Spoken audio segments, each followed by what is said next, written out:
Momen Nia Ramadhani dan Ardi Bakri numpang mobil polisi, gegara mobil mogok di jalan tol.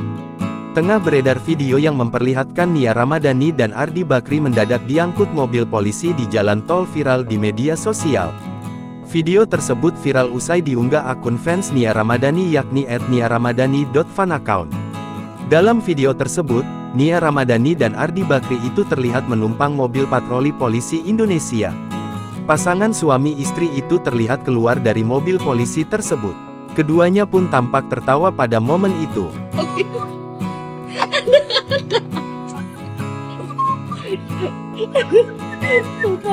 Ternyata, mobil keduanya mengalami mogok di jalan tol.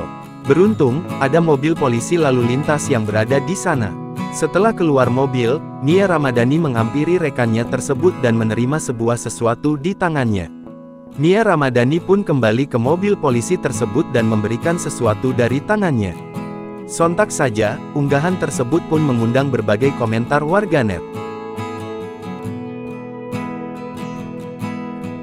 Download Tribun X sekarang, menghadirkan lokal menjadi Indonesia.